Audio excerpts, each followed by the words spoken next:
So regarding what happened between my brother-in-law and I about a month and a half ago, we were discussing the possibility of me showing him some homes so he can purchase a home for his father.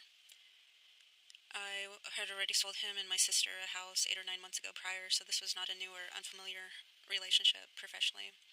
I helped them, and the deal was done. So when we were talking via text, I did offer him a possible time, and we could meet the following weekend at 2:30. His response was that he wasn't sure if that time would work, and he would let me know when a good time would be. There absolutely was no confirmation whatsoever, no finalized plan, and no time set in stone. I still had the text message where he blatantly says, "I'll let you know." So the week passed. I worked full time, and so I was busy. Never followed up with him. I assumed that he would follow up with me the day prior if he still wanted to see any houses. There was absolutely zero follow up, so no confirmation. Nothing was scheduled. I proceeded with my life, and that weekend I had scheduled my son's graduation photos to pick up that day in St. Pete. As a professional in real estate, I do not hold time indefinitely when nothing has been confirmed. So in the morning, probably around 9, 10, I was preparing to leave to St. Pete because I needed to be up there by, I believe it was 1 o'clock to pick up his photos, and it takes me about an hour to get there from where I live. Anyhow, all of a sudden I receive a text from Nick, and he asked, "Are we still meeting at 2:30?" And it was really confusing for me because 2:30 had never been confirmed. And so I left him with a question mark. Nothing else, just a question mark. And his response caught me off guard. He was like, "You always do this," immediately placing the blame on me. And that was the moment the manipulation started. To ground this text conversation in facts, and to not lose my shit, I decided I'm just going to send him a screenshot of his own text message from the week prior, where he said he would let me know if the time worked and he would get back to me with a time that would work for him. His response obviously was not accountability. Instead, it seemed like he lost his shit. He completely changed the narrative and said simply, "I know what I said." And so when I read that, I was like, what the fuck? He's still acting like I'm the one responsible for not confirming this time with him. Nothing was ever set in stone because of him being unwilling to set a time in stone. I was like, this is so absurd. Something so minuscule is being, blown up for no good reason. And at that point, I knew it was clear. I was like, not dealing with this guy. I don't have time for this shit. I'm already going through a divorce. I'm going through some major life changes right now. This is the last thing I want to deal with this bastard who's trying to give me some shit right now. And so his facts were being rewritten. I told him that I was done and I was not going to be gaslit. He was texting me some more bullshit that I was not willing to read. So I offered him a reasonable solution. I told him that I would be back by 2:30 because I needed to be at St. Pete by 1, and that still didn't work for him. I told him I could meet him at 3 instead, and he refused. He insisted that it had to be exactly 2:30. I had to cater to him, even though the fact remains that no time had ever been confirmed. And again, this should have been a non-issue. Instead, it was escalated. Why do people do this? Why do they do it to me? I don't understand. So when my sister came into the picture after I texted her, I thought I was texting her. I was telling her, "Nick crossed my boundaries today. I am not going to be dealing with that. And he's trying to gaslight me.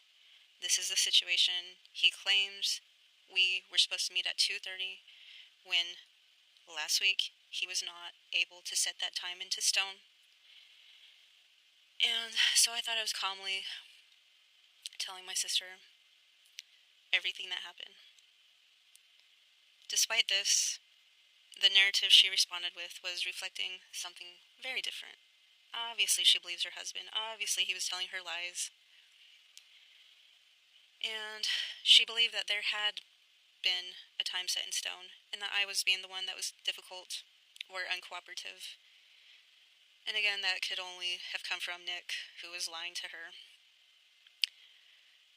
So, in other words, she was not responding to what had actually happened, but she was being, responding to what had been told to her. And the reason why it matters to me is because this is my sister. We had a falling out that did surround her husband about 5 years ago. And here we are, back at square one. Something that should have been a non-issue. This was created out of something very minor that could have been easily resolved. Instead, it became another example of poor communication. And she is denying facts, even when documented via text between her husband and myself. She is 100% enabling her husband and believing him, even though the blame has been shifted onto me, her sister. She does realize a false narrative was presented to her, and that, at the end of the day, hurts. It's like a stab to my back. She accused me of wanting to hurt her marriage when I accidentally sent that text message to Nick instead of her.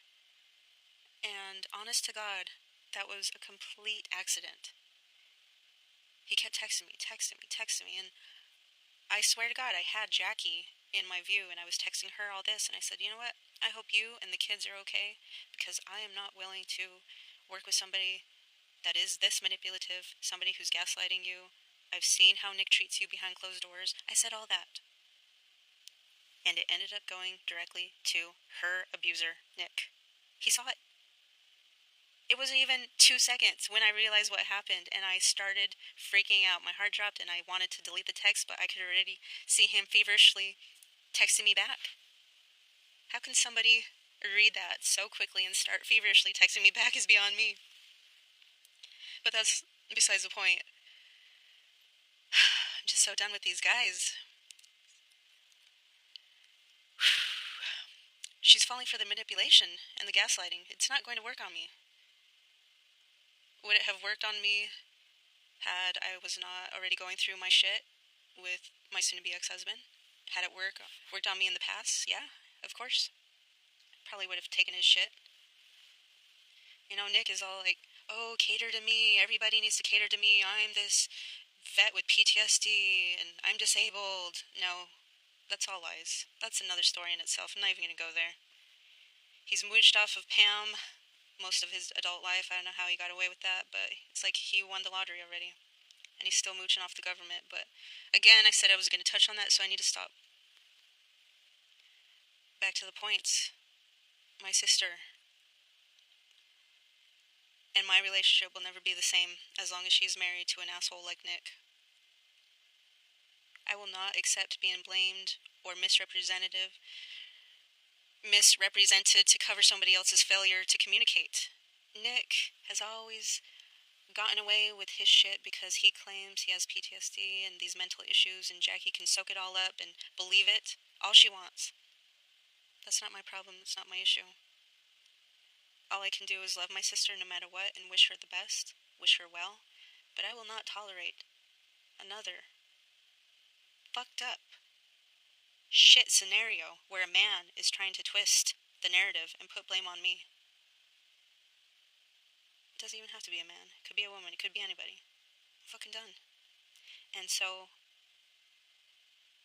my reaction is truly not the problem, and you know it. My reaction to bad behavior is not worse than the bad behavior itself. You know that. And I'll leave all you alone. You can leave me the fuck alone too.